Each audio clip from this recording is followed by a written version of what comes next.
Please sit down.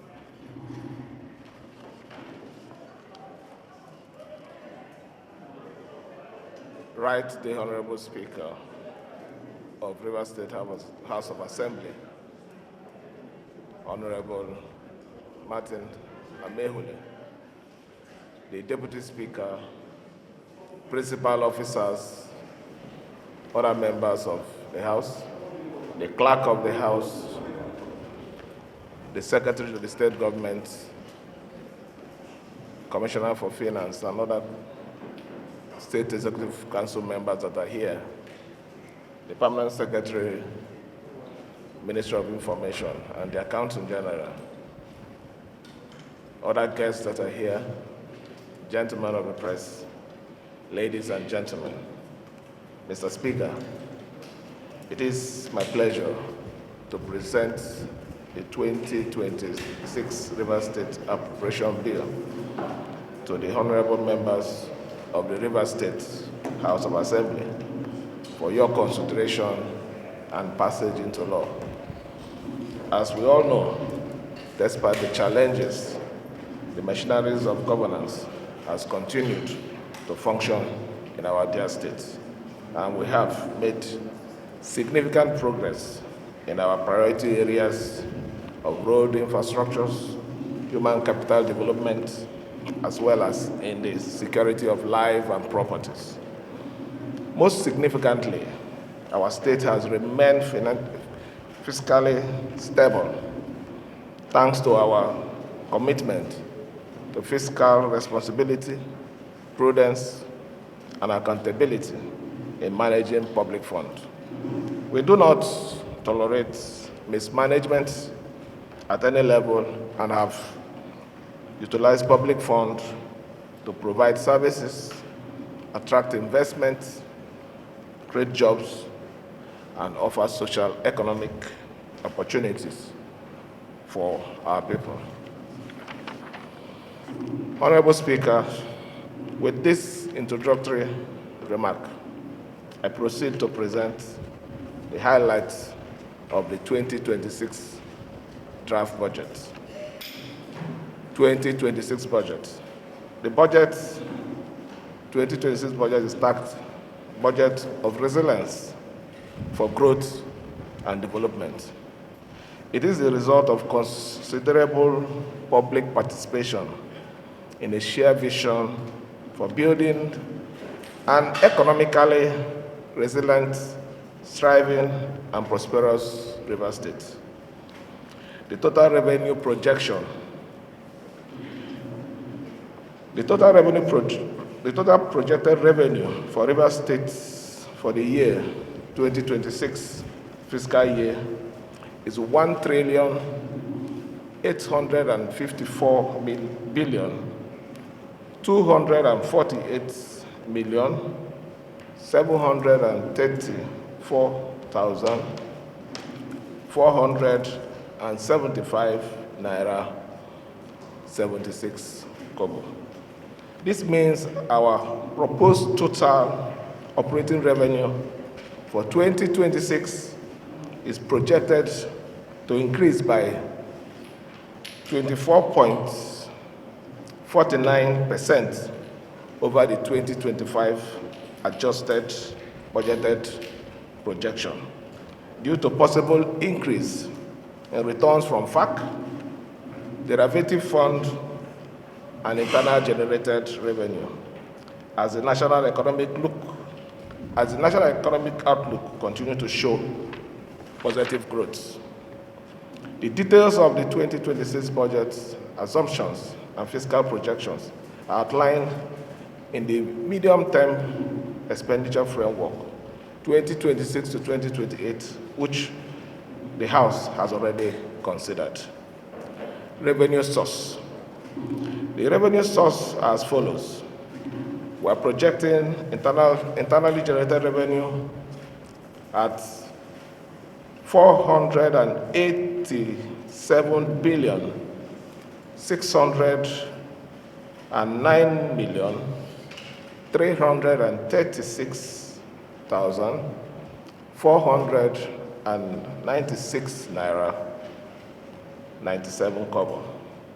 Our projection for FAC allocation, including other sources from FAC, we're projecting 936 billion, 52 million, 408,964 naira, 24 kobo. Our opening and closing balance before the year was 48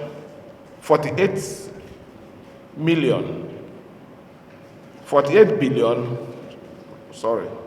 105 million, 601,105 naira, 95 kobo.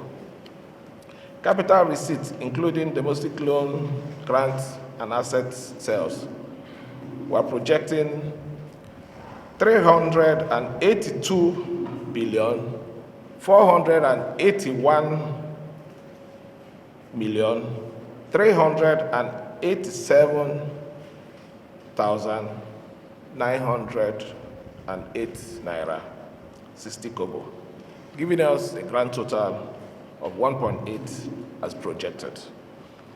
Recurrent expenditure. Mr. Speaker, we're looking at the projection of 413 billion, 109 million, 396,705 naira, 70 kobo, allocated for recurrent expenditure. The breakdown is as follows. We're looking at salary, 154.7 billion. We're looking at new recruitments at 15.2 billion. We're looking at consolidated revenue for fund charges. We're looking at 772 million. Overhead for MDAs, because of the cost of running costs, we're looking at 36.7 billion. Grants, contribution, and subsidies, we're looking at 9.7 billion. Gratuity, we're projecting about 20 billion. Death benefit, we're looking at 7 billion.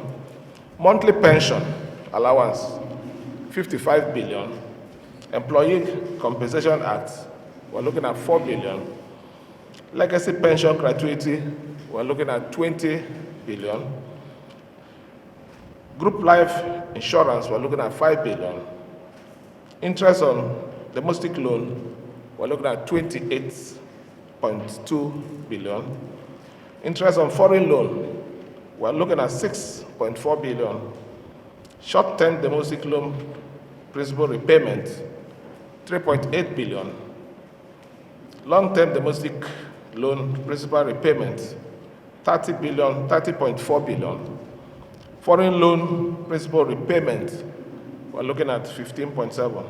If we sum all this, it gives us 413.1 billion as recurrent expenditure. Mr. Speaker, may I wish to note that we have proposed at least a 50% increase in overhead expenditure to be enacted immediately once the budget becomes law, to enable MDAs to cover the operational costs. We have also made sufficient arrangements to clear backlog of gratuity and pension owed to our civil servants. Capital expenditure. We are projecting the sum of 1.4 billion, or let me take it in the long figure, 1,405,270,817,869 naira 36 kobo. These are the breakdown. Administration, the projection is 278.7 billion. Economic, we're looking at 625 67.8 billion. Law and justice, 65.2 billion. Social, we're looking at 435.4 billion, making a grand total of 1.4 trillion. The highlight of the capital expenditure as follows. Works and infrastructure, we're looking at 533.2 billion. Educational development, we're looking at 315 billion. Healthcare delivery, 105.4 billion. River State House of Assembly, because we have a lot of work to do there, 41.4 billion. River State Judiciary, 30 billion. Agriculture, 19.2 billion. Power, 15 billion. Chieftaincy and community development, 8.5 billion. Sports, 7.9 billion. Youth, 7 billion. Women affairs, 6.5 billion. Environment and sustainable development, 6.6 billion. Mr. Speaker, in addition to align with the fiscal reality, the 2026 budget priorities are core objectives of building a secure, prosperous, and resilient state characterized by inclusive economic growth, sustainable development, and improved standard of living for all.